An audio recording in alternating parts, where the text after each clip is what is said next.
योग केवल व्यायाम नहीं, जीवन जीने की कला है। योग दिवस पर बोली सीएम रेखा गुप्ता। अंतर्राष्ट्रीय योग दिवस पर दिल्ली की मुख्यमंत्री रेखा गुप्ता ने खास संदेश देते हुए कहा कि योग को सिर्फ व्यायाम न समझे, यह जीवन जीने की समग्र पद्धति है। उन्होंने कहा कि योग एक साधना नहीं बल्कि संपूर्ण जीवन को स्वस्थ रखने का प्रभावी माध्यम है। 21 जून को देश दुनिया में योग दिवस मनाया गया, जिसमें पीएम से लेकर सीएम तक ने भाग लिया।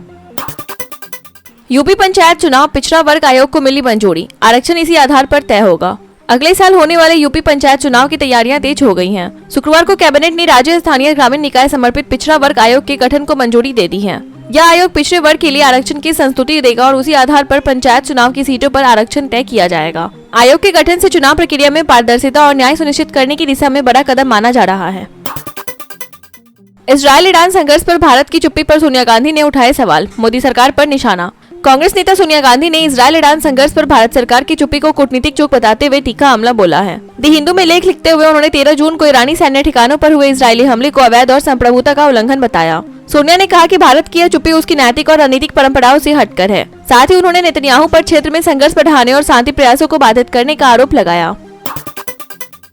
जुलाई में पीएम मोदी करेंगे 5 देशों का दौरा, ग्लोबल साउथ नेतृत्व और आतंकवाद विरोध पर फोकस।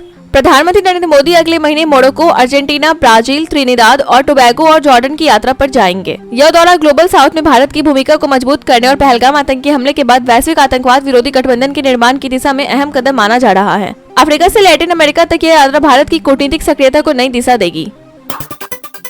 चीन पाकिस्तान बांग्लादेश की त्रिपक्षीय बैठक से भारत की बड़ी चिंता, रणनीतिक संकेत साफ। चीन ने पहली बार पाकिस्तान और बांग्लादेश के साथ त्रिपक्षीय बैठक आयोजित की, जिससे भारत की रणनीतिक चिंता बढ़ गई है। यूनान प्रांत के कुनमिंग में हुई इस बैठक को चीन ने भले ही किसी तीसरे देश के खिलाफ नहीं बताया हो, लेकिन यह भारत बांग्लादेश संबंधों में मौजूदा अस्थिरता के बीच एक कूटनीतिक संकेत माना जा रहा है। बैठक में क्षेत्रीय सहयोग, कनेक्टिविटी और बहुपक्षीय साझेदारी की बात हुई, जो भारत की भूमिका को दरकिनार करने की कोशिश के रूप में देखी जा रही है। केरल स्कूलों में पढ़ाई जाएगी राज्यपाल की सख्तियां, सरकार राजभवन टकराव के बीच बड़ा फैसला। केरल में सरकार और राज्यपाल के बीच जारी तनातनी के बीच शिक्षा मंत्री वी शिवनकुट्टी ने घोषणा की है कि स्कूल पाठ्यक्रम में राज्यपाल की संवैधानिक शक्तियों और कर्तव्यों पर एक नया अध्याय जोड़ा जाएगा। यह फैसला तिरुवनंतपुरम में हुए एक कार्यक्रम में शिक्षा मंत्री द्वारा राजभवन छोड़ने की घटना के बाद आया है, जहां उन्होंने मंच पर आरएसएस से जुड़ी भारत माता की तस्वीर का विरोध किया था। विशाखापट्टनम में बोले पीएम मोदी, योग सभी का है, सभी के लिए है। अंतर्राष्ट्रीय योग दिवस पर प्रधानमंत्री नरेंद्र मोदी ने आंध्र प्रदेश के विशाखापट्टनम में योग कार्यक्रम में हिस्सा लिया और लोगों को संबोधित करते हुए कहा, योग सभी का है और सभी के लिए है। देश दुनिया के कई हिस्सों में योग से जुड़े कार्यक्रम आयोजित हुए, जिनमें लाखों लोगों ने भाग लिया। पीएम मोदी ने योग को समग्र स्वास्थ्य और वैश्विक एकता का प्रतीक बताया।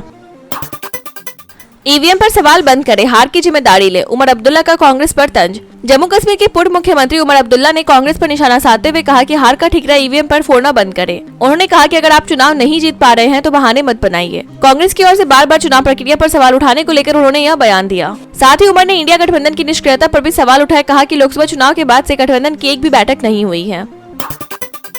भारत से मेरी बात करा दो, अमेरिका से गिड़गिड़ाए पाक पीएम शहबाज शरीफ। पाकिस्तान के प्रधानमंत्री शहबाज शरीफ ने अमेरिकी विदेश मंत्री मार्को रूबियो से फोन पर बातचीत के दौरान भारत के साथ सभी लंबित मुद्दों, जम्मू कश्मीर, सिंधु जल संधि, व्यापार और आतंकवाद पर बातचीत की इच्छा जताई। हालांकि भारत पहले ही स्पष्ट कर चुका है कि केवल पीओके की वापसी और आतंकवाद पर ही बात संभव है। शरीफ की इस पहल को नई दिशा नहीं बल्कि दबाव में की गई कूटनीतिक कोशिश माना जा रहा है। पीटीवी ने यह बातचीत एक्स पर साझा की है।